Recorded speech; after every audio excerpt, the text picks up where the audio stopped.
অফিসে, Wazuddin school, Roni market motor এবং ওই যে মাতর বাজার পাঠাগারে এই গণস্বাক্ষর কর্মসূচিতে আপনারা গণস্বাক্ষরে অংশগ্রহণ করবেন। আমাদের এই গণস্বাক্ষর আমরা প্রধানমন্ত্রীর নিকট পৌঁছে দেব। আমাদের নানা প্রকার আন্দোলন চলতেছে। জন্মভূমি রক্ষা কমিটির নেতৃবৃন্দ, আমাদের ৫৫ নম্বর ওয়ার্ডের সম্মানিত কাউন্সিলর এবং মুক্তিযোদ্ধা কমান্ডার আব্দুর রহিম সাহেবের নেতৃত্বে যে আন্দোলন কর্মসূচি ডাক দিবে সেটাতে আপনারা সবাই অংশগ্রহণ করবেন। এছাড়াও বুদ্ধিভিত্তিক কিছু কর্মসূচি আমরা নাগরিক পরিষদ গ্রহণ করতেছি। সেই কর্মসূচিগুলোতেও আপনারা যার যার স্থান থেকে অংশগ্রহণ করার জন্য উদাত্ত আহ্বান জানাচ্ছি। ঈদের পরে লাগাতার 15 দিনের কর্মসূচি থাকবে। লাগাতার 15 দিনের কর্মসূচি থাকবে। আমাদের ঢাকা মহানগর দক্ষিণের মেয়র আনুষ্ঠানিকভাবে যতক্ষণ পর্যন্ত এই সিবিডি প্রকল্প বাতিল না করবে ততক্ষণ পর্যন্ত আমাদের আন্দোলন চলবে।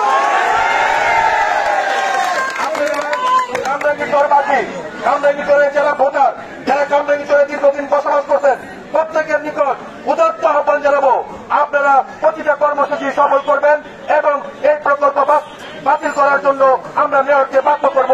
জয় বাংলা।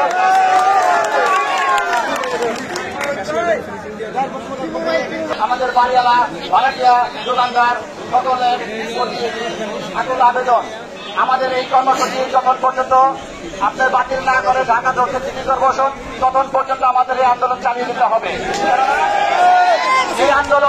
এই আন্দোলনটা শুধু আমাদের জন্য না, আমাদের পরবর্তী প্রজন্ম ভবিষ্যতের জন্য এই আন্দোলন। নিঃস্ব হয়ে সবাই ছোট ছোট ঘর বাড়ি করেছি, এই ঘর বাড়ির উপরে আমাদের জীবন জীবিকা নির্ভর করে। এটা যদি উচ্ছেদ করে দেয়, আমাদের এখান থেকে যদি বিতাড়িত করে দেয়, তাহলে আমরা তো নিঃস্ব হবই, পাশাপাশি আমাদের। আমি আপনাদের কাছে আহ্বান জানাই, আজকে আমাদের অস্তিত্বের ব্যাপার, আজকে আমাদের এটা বংশমর্যাদার ব্যাপার।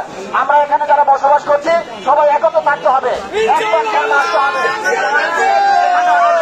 এখানে অনেক রাজনৈতিক নেতৃবৃন্দ আছে যারা নাকি আমাদের পাশে এখন যদি আমরা তাদের পাচ্ছি না।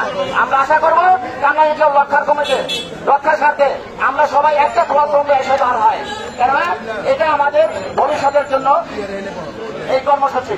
যাই হোক, আপনারা এই পবিত্র রমজান মাসে সবাই এসে এই মিছিলকে সাফল্য করেছেন, এই জন্য আপনাদেরকে অসংখ্য ধন্যবাদ।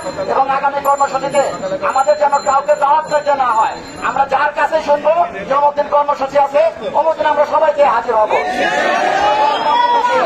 দলবল নির্বিশেষে আমাদের সবাইকে উপস্থিত থাকতে হবে। যাই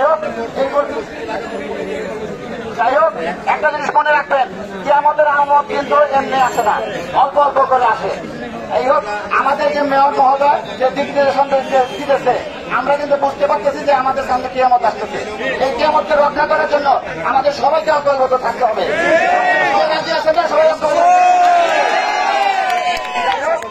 আমার বক্তব্য শেষ করছি। আসসালামু আলাইকুম, ধন্যবাদ।